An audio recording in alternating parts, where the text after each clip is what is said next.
যারা মাঠের বাইরে ঘোরাফেরা করছেন সবাইকে মাঠের ভেতরে আমাদের চেয়ার বসানো আছে, সবাইকে চেয়ারগুলো পূরণ করার জন্য অনুরোধ করা হচ্ছে। সবাই মাঠের ভেতরে, আপনারা মাঠের ভেতরে চেয়ারগুলোতে ভোটাররা তাদের জনপ্রিয় মুখ্যমন্ত্রী সদ্য বিপ্লব কুমার দেব মহাশয় এবং আমাদের মধ্যে উপস্থিত রয়েছেন এলাকার জনপ্রিয় প্রান্ত থেকে এসেছেন, সবাইকে ভালো। এই যে চা বাগানরা আমরা বিভিন্ন প্রান্তে কি লেখা ছিল, আমরা কি পড়েছিলাম, আর এই ত্রিপুরায় আমরা কি দেখলাম, হীরাজড়াতে চা বাগানে গিয়েছে এই যে সিপিএম চা শ্রমিক মানুষ, সিপিএম আজকে আমাদের ভালো ভালো দেশ, আমরা কি চিন্তা করেছিলাম? কিন্তু আমরা তখন ঠিক মোদিজি আসার পরে আমরা যে বলছে না এরকম ভারতীয় জনতা পার্টির কাজেও লম্বা আছে, কিন্তু চা শ্রমিক মানুষকে দিয়েছে তারা এটা আমাদের ত্রিপুরা আমাদের মোদিজি সরকারটা ভালো। এক দুই কথা বলছি আমি, সবাইকে হাত জোর করে অনুরোধ করছি একটা ভোট যদি মিস না হয় আমাদের মোদিজিকে শুভেচ্ছা জানাবো। আমাদের পরম্পরাগত যে উৎসব হোলির উৎসব আমরা পালন করছি, আর তার মধ্যেও আপনারা সেই উৎসবকে ছেড়ে এখানে চলে এসছেন, আমি আপনাদেরকে দোহাত জোরে প্রণাম করি। কারণ কি, আমি চিন্তা করছিলাম যে আজকে তো রং খেলা, আজকে তো হোলি, আজকে কি লোক আসবে ময়দানে? কিন্তু যখন দেখলাম এয়ারপোর্ট থেকে আমার যুব মোর্চার ভাইয়েরা বাইক র্যালি করে রাস্তার দুই ধারে হাজারো লোক দাঁড়িয়ে আছে, তো আমার বিশ্বাস হয়ে গেছে যে কৈলাসহর এবং তার আশপাশের মানুষ, ত্রিপুরার মানুষ আমাকে ভালোবাসে। তাদের জীবনের একটা বড় উৎসব হোলি, বিশেষ করে বাগানিরা 2 দিন পরিবারকে নিয়ে, আত্মীয় স্বজনকে নিয়ে মাতোয়ারা হয়ে থাকে, অথচ আমি দেখি সব এখানে পৌঁছে গেছে। আমি চন্দ্রশেখরকে অনেক অনেক ধন্যবাদ জানাই যে আজকে যে বক্তব্য রাখছিল নরেন্দ্র ভাই মোদীর বিষয়ে সঠিক রেখেছে। আর আমি আবারও আপনাদেরকে হোলির শুভেচ্ছা জানাই। আর তার সঙ্গে সঙ্গে আপনারা যে আপনাদের পরম্পরাগত উৎসবের, আমি জানি হোলি খেলা হয় এই যে প্রপার টাইম দুপুরের দিকে, সকালবেলা আমরা সব খাওয়া দাওয়া করে বেরোই, রং খেলার জন্য বেরোই, আর এই সময় এখানে আপনারা রোদের মধ্যে বসে আছেন। আমি আপনাদের প্রতি কৃতজ্ঞ এবং আপনাদের আশীর্বাদ পেয়ে আমি কাজ করার সুযোগ পেয়েছি। আমি আশা করি আগামী দিনগুলোতেও আমি আপনাদের জন্য কাজ করব। বন্ধুরা, এই নির্বাচনী জনসভায় মঞ্চে উপস্থিত আমাদের গর্ব এবং ত্রিপুরা রাজ্যের যে 3 জন পদ্মশ্রী মাননীয় প্রধানমন্ত্রীজি নরেন্দ্র ভাই মোদীজি আসার পর ত্রিপুরার যে কৃষ্টি সংস্কৃতি তার সম্মান দেওয়ার প্রথম যে সারি শুরু হয়েছিল, সেটা আর কেউ নয়, এই মঞ্চে উপস্থিত থাঙ্গা ডালং মহোদয়, যিনি দুনিয়ার মধ্যে একমাত্র রসম বাজার একমাত্র ব্যক্তি। মাননীয় প্রধানমন্ত্রী ওনাকে খুঁজে বের করেছে কোথায় সেই ঊনকোটি ডিস্ট্রিক্টের কোন গ্রামে থাকেন, আর তাকে বের করে পদ্মশ্রী দেওয়া। তারপর বেনিচন্দ্র জমাতিয়া কোথায় মহারানী থেকে তাকে খুঁজে বের করা। তারপর সত্যরাম রিয়াংকে সেই শান্তিবাজার ছোট্ট গ্রাম থেকে বের করা। তিনজন জনজাতি শিল্পীকে, 3 জন জনজাতি যে আমাদের পরম্পরাগত কৃষ্টি সংস্কৃতির ধারক বাহক, তাদেরকে চিহ্নিত করে মাননীয় প্রধানমন্ত্রী 3টি পদ্মশ্রী দিয়েছেন। তার জন্য আমি থাঙ্গা ডালংকেও অভিবাদন জানাই, সঙ্গে সঙ্গে মাননীয় প্রধানমন্ত্রী নরেন্দ্র ভাই মোদীজিকেও ত্রিপুরাবাসীর পক্ষ থেকে অনেক অনেক শুভেচ্ছা জানাই যে আপনি 3 জন জনজাতি যে আমাদের কৃষ্টি সংস্কৃতির ধারক বাহক, তাদেরকে চিহ্নিত করেছেন, আপনারা আপনি সম্মান করেছেন। বন্ধুরা, তার সঙ্গে সঙ্গে মঞ্চে উপস্থিত যাদবলাল নাথ, ত্রিপুরা ভারতীয় জনতা পার্টি প্রদেশ কমিটির সম্পাদক, এবং মরিনা দেবনাথ মহোদয়, যিনি আমাদের উত্তর জেলার সম্মানীয় জেলা সভানেত্রী, এবং মঙ্গল দেববর্মা মহোদয়, রিজনাল প্রেসিডেন্ট IPFT ঊনকোটি। আর তার সঙ্গে সঙ্গে এখানে উপস্থিত আমাদের ছোট ভাই চন্দ্রশেখর কুর্মী, যে আমার আগে ভাষণ দিয়ে বলছিল যে মুখ্যমন্ত্রী থাকার মঞ্চে আছে আর আমি সেখানে ভাষণ দেওয়ার সুযোগ পেয়েছি। চন্দ্রশেখর, আমি বলি যে আমি ভাগ্যবান, এই হোলির দিনেও আপনারা এই সমস্ত উৎসবের পরম্পরাগত সেই সিস্টেমকে ভেঙে আপনারা এখানে সবাই উপস্থিত হয়েছেন। এটা আমার ভাগ্য ভালো যে আপনারা এখানে পৌঁছে গেছেন বন্ধুরা। আর এখানে বড় মাত্রায় উপস্থিত ভারতীয় জনতা পার্টির সমস্ত কার্যকর্তা ভাই বোনেরা, এই অঞ্চলের সুধী নাগরিক বৃন্দ এবং মিডিয়ার বন্ধুরা, নির্বাচন কিসের নির্বাচন? এডিসি নির্বাচন। প্রতি 5 বছরের নির্বাচন আসে। অনেকে আমাকে বলেছিল, দাদা মুখ্যমন্ত্রীকে এই নির্বাচনে ঘোরার কি দরকার, যাওয়ার কি দরকার, এমনি আমরা করে নেব। কিন্তু তারপরে আমি কেন আসি? তার কারণ আছে। যেমন 25 বছর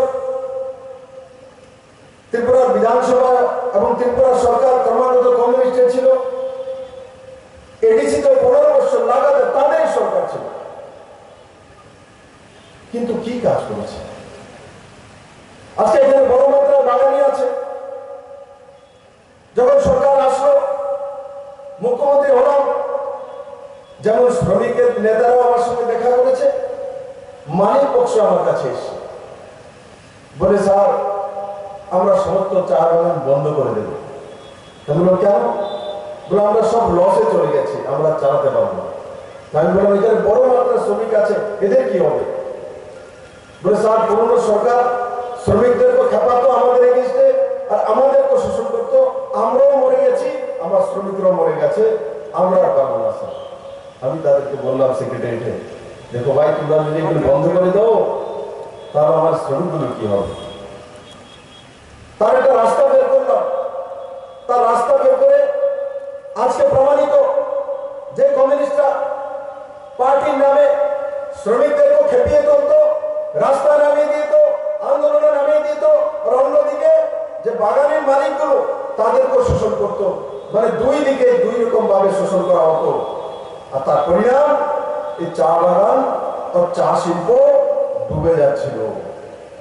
ত্রিপুরা টি ডেভেলপমেন্ট কর্পোরেশন কত করে চা বিক্রি হতো পার কিলো কলকাতা বাজারে? যখন আমরা সরকারে এসেছি 147 টাকা পার কিলো পাইকারি হিসাবে কলকাতার বাজারে ত্রিপুরা চা বিক্রি হতো।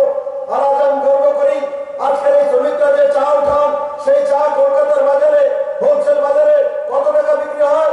272 টাকা কিলো বিক্রি হয়। কোথায় 147 টাকা, কোথায় 272 টাকা।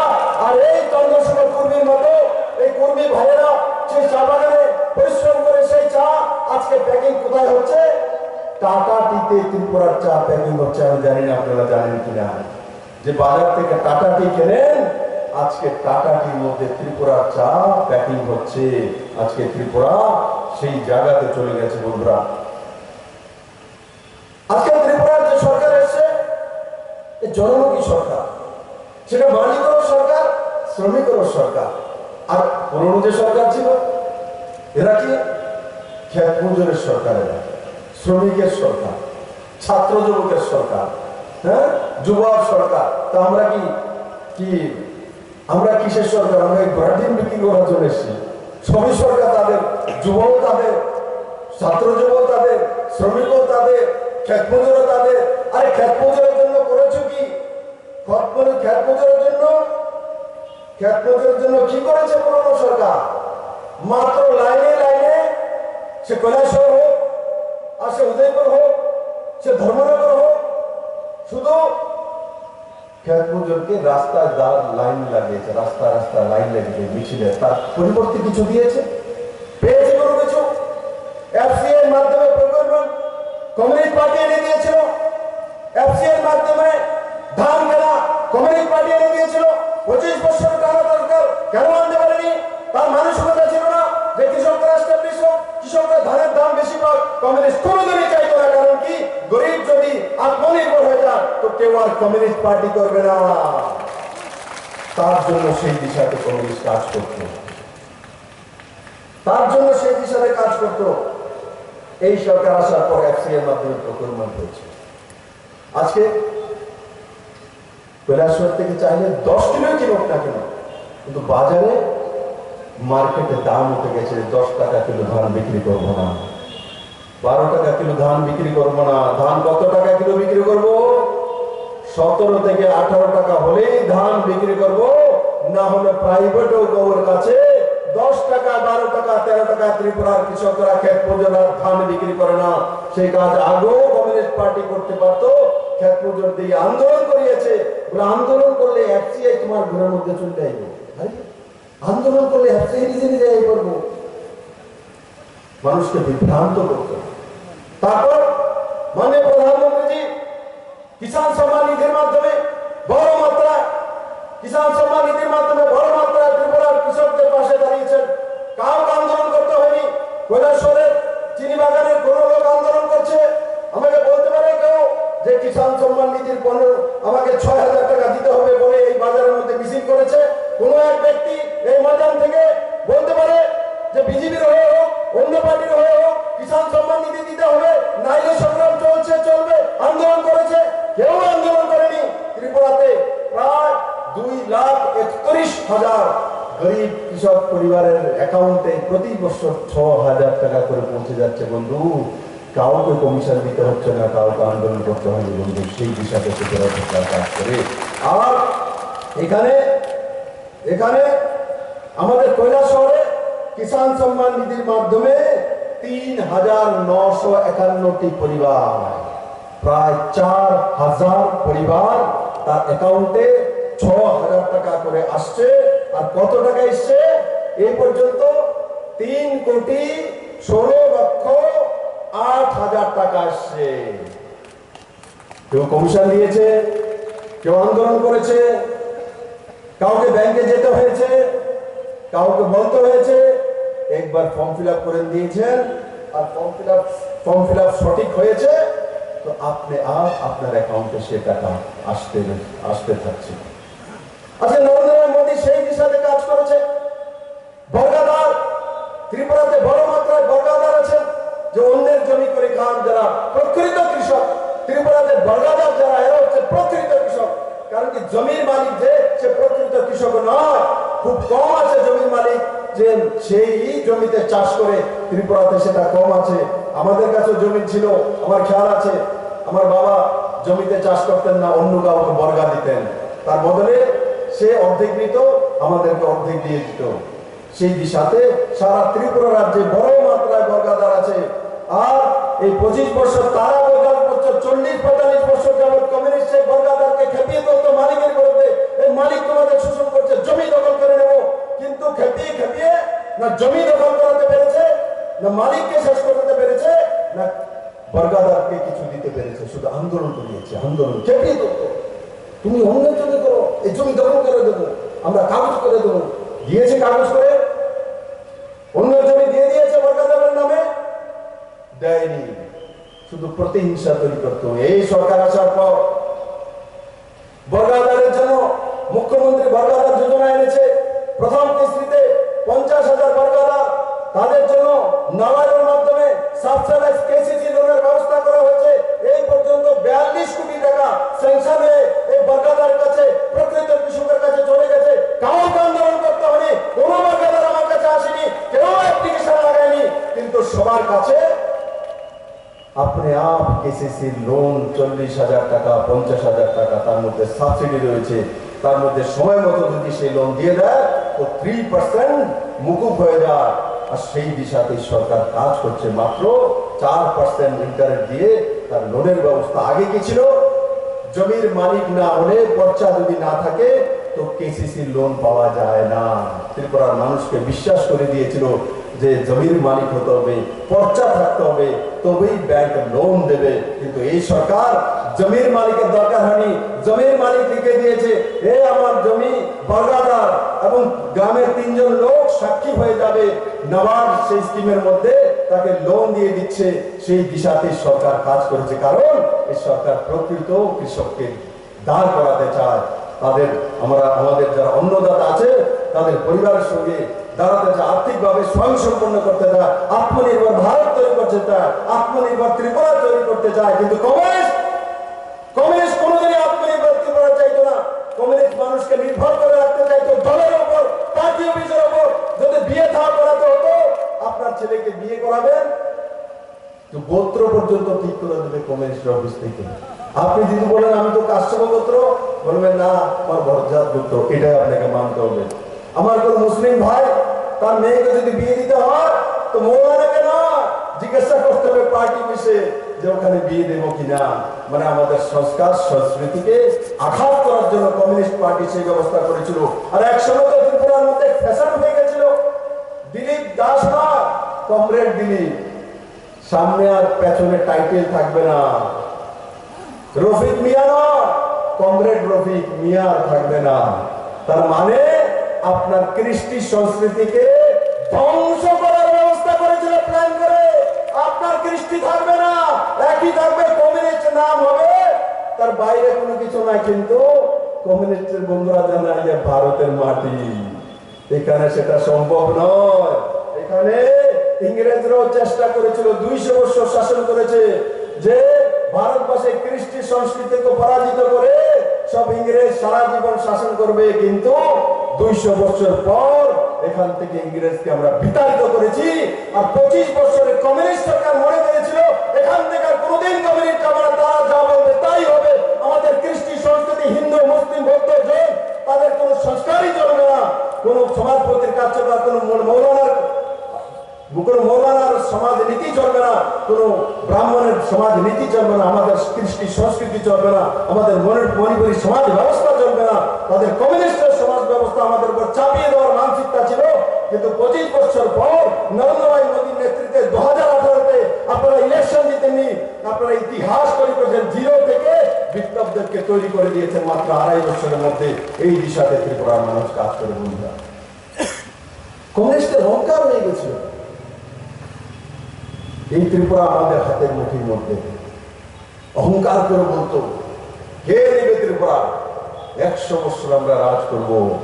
পুরনো মুখ্যমন্ত্রীর মুখে 2018 আগে ভাষণ তুলে শুনলেন, উনি বলতেন যে 100 বছর কমিউনিস্ট পার্টি ত্রিপুরাতে রাজ করবে। বন্ধু, এই ত্রিপুরার মানুষ সবকিছু জানে। নরেন্দ্র ভাই মোদী ত্রিপুরার মানুষকে চিনে গিয়েছিলেন। 2019-এর নির্বাচনে যখন গোমতী জেলা উদয়পুরে গার্লস স্কুলের ময়দানে এসেছিলেন, তো মাননীয় প্রধানমন্ত্রীজি পুরো দেশবাসীকে সম্বোধন করে বলেছিলেন, হে দেশবাসী, দেখো ত্রিপুরার মানুষকে ইতিহাস করতে জানে, দূরদর্শী, এরা মেহনতি, এদের কাছ থেকে শিখো। ভারতবর্ষের বাকি প্রান্তের মানুষ হচ্ছে আগে কমিউনিস্ট বলতো আমরা নিপীড়িত, আমরা বঞ্চিত, আমরা গরিব, আমাদের কিচ্ছু নেই, আমাদের কেন্দ্র দেয় না বলে বলে ত্রিপুরার মানুষকে পুরো দুনিয়ার সামনে অপমান করতো যে আমরা বঞ্চিত, আমাদের কাছে কিছু নেই। কিন্তু আজকে নরেন্দ্র ভাই মোদী দেশের প্রধানমন্ত্রী বলছে যে ত্রিপুরার মানুষদের কাছ থেকে শেখো, ত্রিপুরার মানুষ অনেক কিছু জানে। এর চাইতে বড় সম্মান মানুষের কাছে, ত্রিপুরার মানুষের কাছে কি উপহার দিতে পারে এক প্রধানমন্ত্রী? বন্ধুরা, আজকে আমাদেরকে সেই উপহার নরেন্দ্র ভাই মোদী দিয়েছে।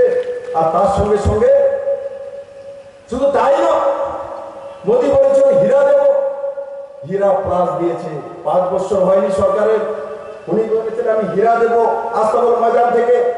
তো এই কমিউনিস্টের বন্ধুরা ধাজিয়ে রাখেন, কই হীরা দিচ্ছে, কই হীরা দিয়েছে? উনি বলেছিলেন ভাষণ দিয়ে যে মানিক নয় হীরা চাই। খেয়াল আছে আপনাদের? আস্তাবল ময়দানে মাননীয় প্রধানমন্ত্রী বলেছিলেন মানিক নয় হীরা চাই। বলছে কোথায় দিয়েছে? এদের চোখও দেখা যায় না, কারণ কি লাল চশমা লাগিয়ে দেখে, সবকিছু লালই দেখে, দেখাও যায় না কোনো কিছু। তো মাননীয় প্রধানমন্ত্রী 5 বছর না 2 বছরের মধ্যে হীরা দিয়েছেন। হীরা H4 হাইওয়ে তাদের সরকার থাকাকালীন 1200 কোটি টাকার হাইয়েস্ট একযোগে ন্যাশনাল হাইওয়ের কাজ আনতে পেরেছিল। আমরা কত টাকার কাজ এনেছি মাননীয় প্রধানমন্ত্রীর কাছ থেকে? কত দিয়েছে? কত টাকার কাজ দিয়েছে মাননীয় প্রধানমন্ত্রীজি? 3 বছরের মধ্যে ত্রিপুরাতে 12,000 কোটি টাকার ন্যাশনাল হাইওয়ের কাজ দিয়েছে। 12,000 কোটি টাকা। বন্ধুরা, ত্রিপুরার বাজেট তো 22,000 কোটি টাকা আমরা করেছি। 12,000 কোটি টাকা তো এক্সট্রা টাকা নরেন্দ্র ভাই মোদী ন্যাশনাল হাইওয়ের মধ্যে ত্রিপুরাতে ঢুকিয়ে দিয়েছে। H4 highways, I4 highways, internet, digitization, EPDS system লাগু করেছি, কমিউনিস্ট লাগু করেনি। আজকে ওয়ান কার্ড ওয়ান নেশন চালু হয়েছে। কৈলাসহরের কোনো ব্যক্তি রেশন কার্ডে তার কাছে রেশনের গার্ড রয়েছে, যদি এখানে যদি কেউ রেশন দোকানি তাকে না দেয়, সে কৈলাসহর নয়, সে ধর্মনগর থেকে নিতে পারবে। ধর্মনগর নয়, যদি তামিলনাড়ুতে ওয়ান কার্ড ওয়ান নেশন লাগু হয়েছে, তো তামিলনাড়ু থেকে নিতে হবে। আমরা ইপিডিএস সিস্টেমের মাধ্যমে তার ব্যবস্থা করেছি। আগে কমিউনিস্টের দল ইপিডিএস সিস্টেম তার কারণে লাগু করতো না, কারণ কি আপনার রেশন আটকানো। যদি লাইনে না যান, যদি বলে বিকেলে একটা জনসভা আছে, কৈলাসহর বাজারে একটা মিছিল আছে, যদি বলেন আমি তো রেশন আনতাম, রেশন তো দেবে না, বন্ধ করে দেবো, তো ডিলারে ফোন করে তারা রেশন দিস না। বেচারা ভয়ে আগে মিছিলের লাইন করে রৌদ্রের মধ্যে, তারপরে যে তার রেশন করে। এভাবে ত্রিপুরার মানুষকে গরিবকে অত্যাচার করতো। আমরা ইপিডিএস সিস্টেম লাগু করে দিয়েছি, যেখানে চায় সেখান থেকে সে রেশন তুলতে পারবে গরিব মানুষ। কাউকে জিজ্ঞাসা করার দরকার নেই, কেউ আটকাতে পারবে না, কোনো নেতা আটকাতে পারবে না। অনলাইনে ব্যবস্থা করে দিয়েছি ত্রিপুরাতে। নর্থ ইস্টের মধ্যে একমাত্র রাজ্য সবচেয়ে অনলাইনের ব্যবস্থা। 175টি সার্ভিস ত্রিপুরাতে অনলাইন হয়ে গেছে। 36টি বিভাগ অনলাইন হয়ে গেছে। তার মানে যখন অনলাইন হয়ে যায় তো কারাপশন শেষ হয়ে যায়। যখন অনলাইন হয়ে যায় তখন কারাপশন শেষ হয়ে যায়। যারা কিষাণ সম্মান নিধির মাধ্যমে এখানে 4000 পরিবার 6000 টাকা করে পাচ্ছেন, অনলাইন হয়ে গেছে, তার কারণে সিধা আপনার অ্যাকাউন্টে চলে আসছে। আর যদি অনলাইন জনধন অ্যাকাউন্টে না হতো তাহলে কি হতো? তখনই যদি থাকতো কিষাণ সম্মান নিধি অনলাইন করতে দিত না, অ্যাকাউন্টও হতে দিত না। পার্টি অফিসের থ্রু আপনাকে 6000 টাকার ব্যবস্থা করতো, আর তার মধ্যে থেকে 500 টাকা চাঁদা নিত। এমনিতে কেউ লোন দিত না। তো ত্রিপুরাতে H for highways, I for highways digitisation হয়ে গেছে। আর ফর রেলওয়ে, রেলওয়েতে ত্রিপুরাতে রাজধানী এক্সপ্রেস, হামসফর এক্সপ্রেস, সাপ্রো পর্যন্ত রেল লাইন, সাপ্রোমের রেলওয়ে অ্যাওয়ার্ড এবং কৈলাসহর 75 ধর্মনগর নিয়ে 640 কোটি টাকার প্রজেক্ট আমরা পাঠিয়ে দিয়েছি এই কৈলাসহরকে রেল লাইনের মধ্যে। আগামী 2022 যে বাজেট আসবে, সে কৈলাসহর রেল লাইনের মধ্যে চলে আসবে। সেই দিশাতে সরকার কাজ করেছে। অল্টারনেটিভ রেলওয়ে লাইন, সেটা ধর্মনগর হয়ে, খোয়াই হয়ে, কুমারঘাট হয়ে সাপ্রো পর্যন্ত যাবে। সেটারও সার্ভে কমপ্লিট হয়ে যাচ্ছে কিছুদিনের মধ্যে। সেটাও 2022 বাজেটের মধ্যে আসবে। সেই দিশাতে নরেন্দ্র ভাই মোদী ত্রিপুরার জন্য কাজ করেছে। আর যদি এই দুটোটা স্যাংশন হয়ে যায়, কমসে কম 8000 কোটি টাকার রেলওয়ের মাধ্যমে কাজ এই ত্রিপুরা রাজ্যে হবে। আর ফর রেলওয়েজ, আর এ ফর এয়ারওয়েজ। হীরা লাস্ট অঙ্ক কি? এয়ারওয়েজ। এয়ারওয়েজে ত্রিপুরাতে কয়টা ফ্লাইট নামে? আসামের পর, গুয়াহাটির পর সবচেয়ে বিজিয়েস্ট এয়ারপোর্ট আমাদের আগরতলা এয়ারপোর্ট। আর আগরতলা এয়ারপোর্ট 1200 কোটি টাকা খরচা করে নরেন্দ্র ভাই মোদী ইন্টারন্যাশনাল এয়ারপোর্ট ত্রিপুরাতে আগরতলাতে তৈরি করে দিয়েছেন। সেই এয়ারপোর্টের নাম মহারাজা বীর বিক্রম কিশোর মানিকের নামে আমরা ত্রিপুরার গর্ব যে মহারাজা, তার নামে নামকরণ করেছি বন্ধুরা। সেই দিশাতে এই সরকার কাজ করে। আর সঙ্গে সঙ্গে কমিউনিস্টের সরকার থাকাকালীন দিল্লি থেকে ডাইরেক্ট ফ্লাইট ছিল কি আগরতলা? একটাও ছিল না। কারণ কি? দিল্লি থেকে ত্রিপুরার নাম নিলে কেউ আসতেও চাইতো না। কোনো ভালো লোক এখানে আসতে চাইতো না, কারণ কমিউনিস্টের সরকার আছে। কে পুঁজি লাগাবে, কে বিজনেস করবে, কে আসবে, কে ঘুরবে? ঘুরতে গেলে টুরিস্ট স্পট দেখতে গেলে তাকে বলবে তুমি আগে কমিউনিস্ট হয়ে যাও, আগে পার্টি অফিসে চলো, তারপর ঘুরতে যাও। তো কে যাবে তাদের পার্টি অফিসে? ঊনকোটি দেখার জন্য আসবে না পার্টি অফিস দর্শন করার জন্য আসবে? কেউ আসলে আগে বলবে পার্টি অফিস দর্শন করো, সিআইটিউ ড্রাইভার তাকে বসাবে, বসিয়ে সিধা মেলার মাঠে পৌঁছে দেবে। ঊনকোটি থাক দূরের কথা, তার জন্য কোনো টুরিস্ট আসতো না। কিন্তু আজকে ভারতীয় জনতা পার্টি আইপিএফটি সরকার আসার পর আজকে কি হয়েছে কেউ কল্পনা করেছিল? দিল্লি থেকে একটি নয়, দুইটি ডাইরেক্ট ফ্লাইট ডেইলি দিল্লি থেকে 400 থেকে 500 লোক ত্রিপুরাতে আসে, এবং ত্রিপুরা থেকে 400 থেকে 500 লোক দিল্লিতে যায়। বন্ধু, ছোট বিষয় নয় এটা। আগে দিল্লি যাওয়ার জন্য প্রতিদিন 10 জন লোক পাওয়া যেত না, 10 জন লোক পাওয়া যেত না। ভাই, আমি দিল্লিতে দীর্ঘদিন থেকেছি, আমি দেখেছি 10 জন ত্রিপুরার লোক কলকাতা হয়ে বা গুয়াহাটি হয়ে ভায়া ফ্লাইট ছিল, কিন্তু 10 জন লোকও প্রতিদিন দিল্লিতে পৌঁছতো না। আর আজকে 3 বছরের মধ্যে তাতে ত্রিপুরার মানুষের আর্থিক কাঠামো যে বেড়েছে তা প্রমাণিত করে যে দিল্লি থেকে ডাইরেক্ট 400 থেকে 500 লোক ডেলি আসে, ডেলি যায়। তাতে প্রমাণ করে এই সরকার আর্থিকভাবে ত্রিপুরাকে দাঁড় করিয়েছে। আর তার সঙ্গে সঙ্গে তার প্রমাণ আমি আপনাদের সামনে তুলে ধরবো, সেটা হচ্ছে কমিউনিস্টের সরকার থাকাকালীন পার ক্যাপিটা ইনকাম 2017-তে কত ছিল? ত্রিপুরা পার ক্যাপিটা ইনকাম গড়ে কত ছিল? 1,04,44 টাকা। আজকে 3 বছর সরকার হয়েছে, 1 বছর করোনার মধ্যে দিয়ে চলে গেছে, আমরা কাজকর্ম করতে পারিনি।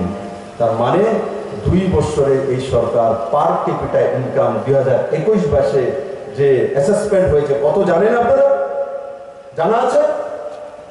1,31,200 টাকার উপরও হয়ে গেছে। তার মানে প্রায় 30% ইনক্রিজ করেছে, 30% ত্রিপুরার মানুষের রোজগার বেড়েছে।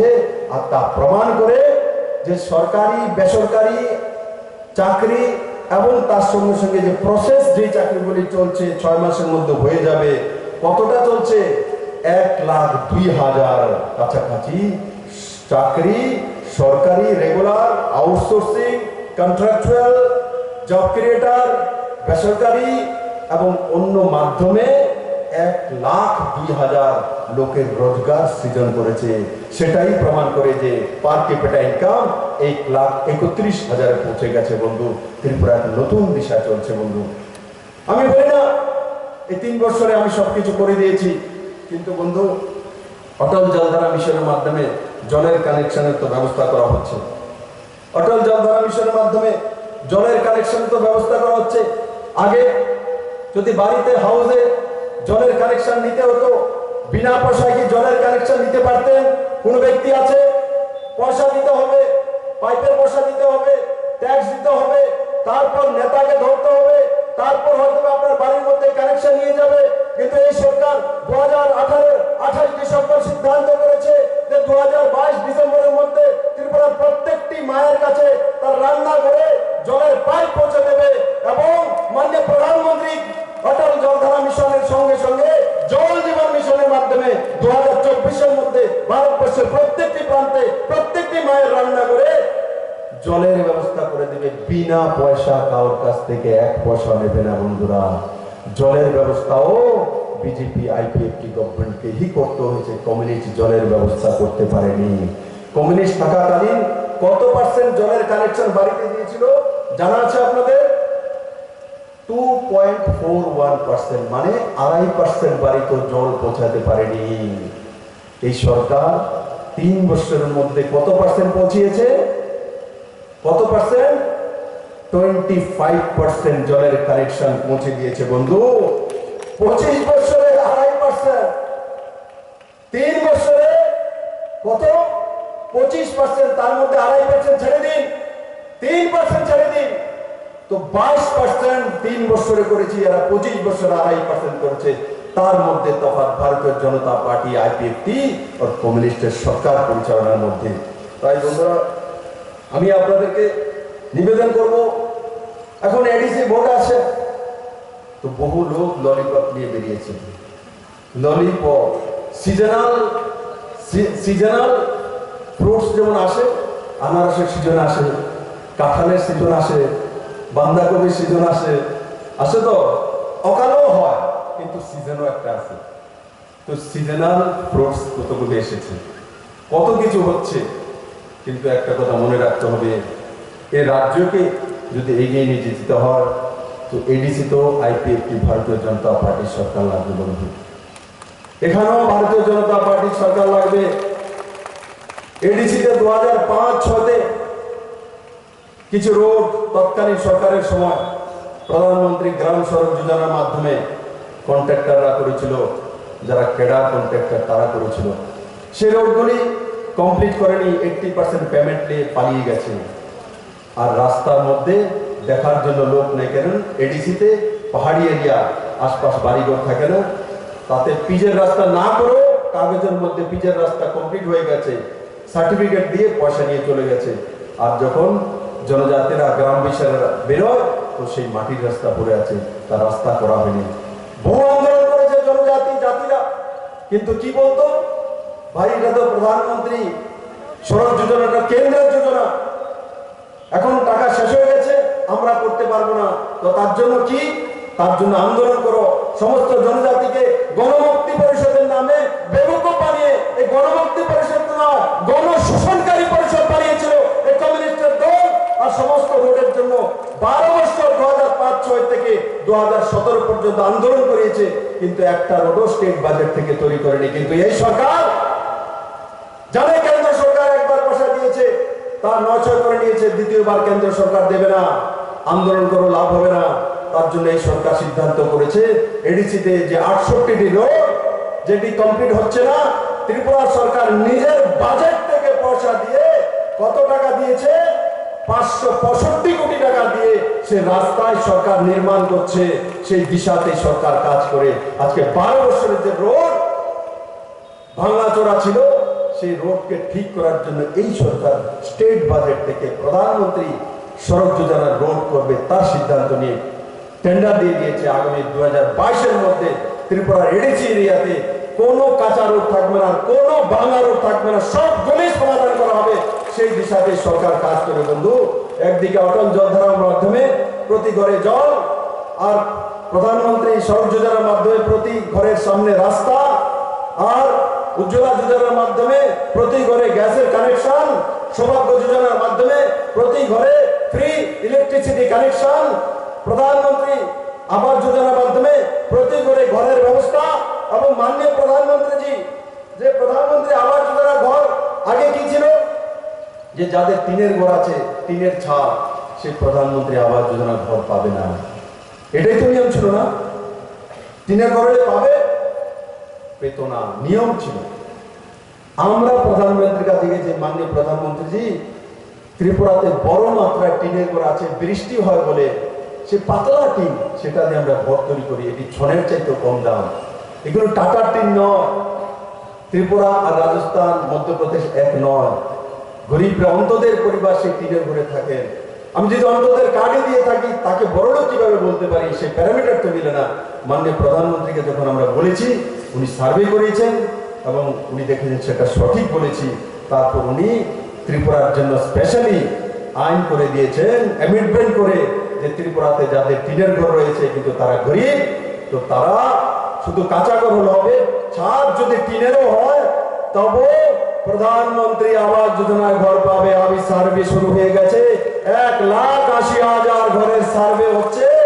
প্রথম কিস্তিতে 70,000 ঘর পাবে। ত্রিপুরার ইতিহাসে কোনোদিনও 70,000 ঘর আসেনি বন্ধু। আমরা 3 বছরে প্রধানমন্ত্রী আবাস যোজনার মাধ্যমে 25,000 ঘর স্যাংশন করতে পেরেছিলাম।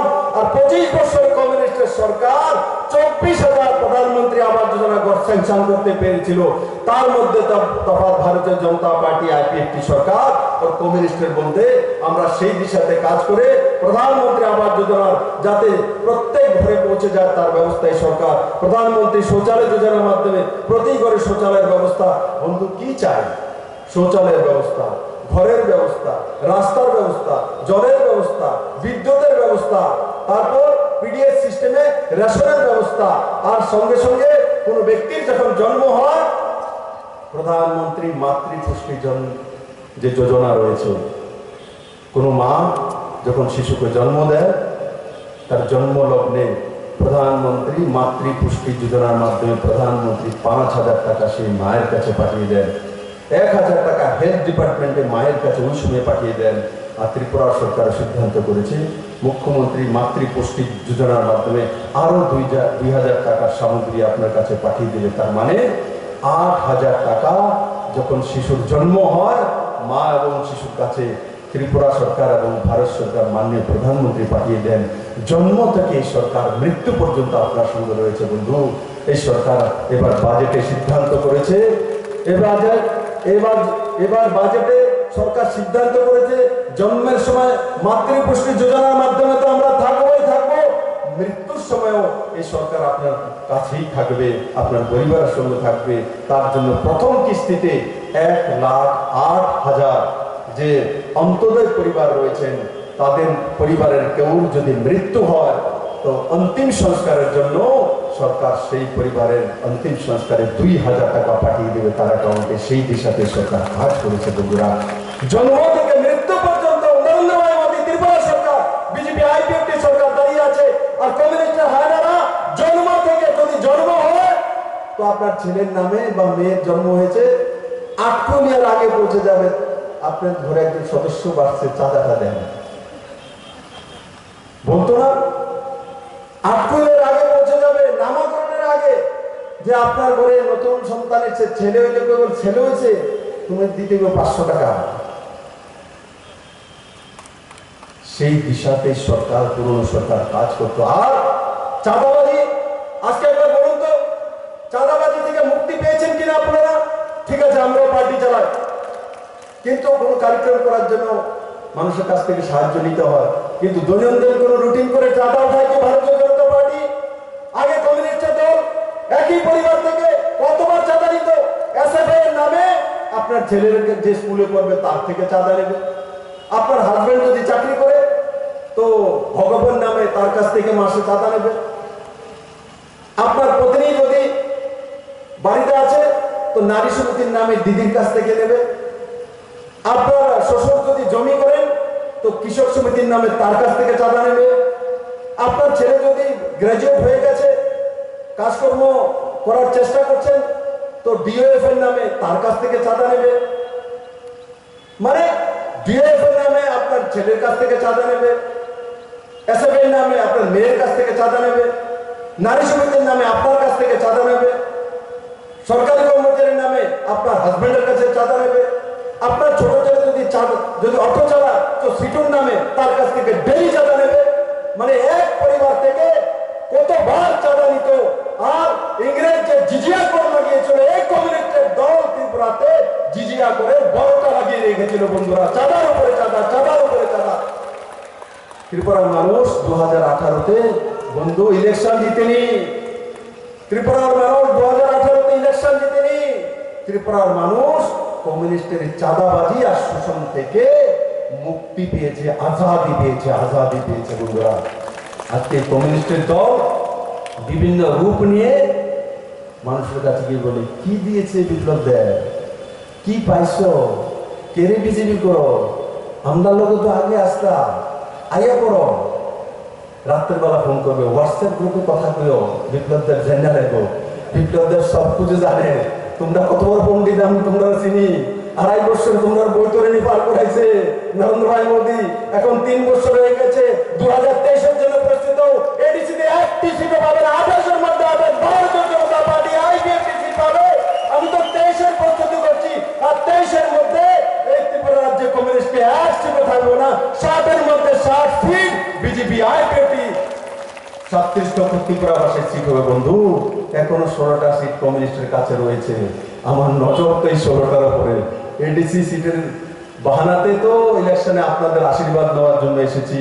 আপনাদের দেখলে, আপনাদের কাছে আসলে একটু এনার্জি পাই, কাজ করার শক্তি আসে, তার জন্য আপনাদের কাছে আসি বন্ধুরা। আসল টার্গেট তো আমার 2023-এ এই 60-এর মধ্যে 60 সিট ত্রিপুরাবাসী হয়ে যাবে। কোনো কমিউনিস্ট পার্টির কোনো সিট থাকবে না। সেই দিশাতে এই সরকার ও সংগঠন কাজ করছে। আমি আশা করি আপনারাও সেই দিশাতে কাজ করবেন এবং আজকে এই কার্যক্রমের পর নিজের বাড়িতে যাবেন, হোলি খেলেন, রং খেলেন, কিন্তু করোনা থেকেও সাবধান থাকবেন। করোনা যায়নি, দ্বিতীয় দফা আসছে, তার জন্য মাস্ক ইউজ করা, আর মাস্ক যদি ইউজ না করেন একটু ডিস্টেন্সিং মেনটেন করা। দূরে থাকলে, যেমন আমার কাছে এখন মাস্ক নেই কিন্তু আশপাশে লোক নেই, তাতে আমার কোনো কিছু হবে না। সেই দিশাতে কাজ করা ও নিজেকে সংযমী রাখা, নিজেকে বাঁচিয়ে রাখা, নিজের পরিবারকে বাঁচিয়ে রাখা। আর নরেন্দ্র ভাই মোদী যেই দিশাতে ত্রিপুরা ডেভেলপমেন্ট করছেন সেই দিশাতে সবাই মিলে একযোগে কাজ করা। আর আমি একবার সবাইকে বলবো, একবার দু হাত উপরে তুলুন সবাই। এই গাছের নিচে যারা রয়েছে, আরামে বসে আছে গাছের নিচে ছায়ার মধ্যে, 2 হাত মুষ্টি বন্ধ। যারা মুষ্টি বন্ধ না করবে সেখানে হাত খোলা রাখলে সিপিএম ঢুকে যাবে। আরে এখানে এক দাদা হাত খুলে রেখেছে, আরে সিপিএম ঢুকবে তো। হাত মুষ্টি বন্ধ করুন। গাছের নিচে যারা বসে আছেন হাত মুঠো বন্ধ করা, বলেন ভারত মাতা কি, ভারত মাতা কি, নরেন্দ্র ভাই মোদী কি, নরেন্দ্র ভাই মোদী কি, জেপি নাড্ডা কি, জেপি নাড্ডা কি, অমিত ভাই শাহজি কি, অমিত ভাই শাহজি কি, এনসি দেববর্মা কি। সবাইকে অনেক অনেক ধন্যবাদ। আবারও আপনাদেরকে হোলির অনেক অনেক শুভেচ্ছা।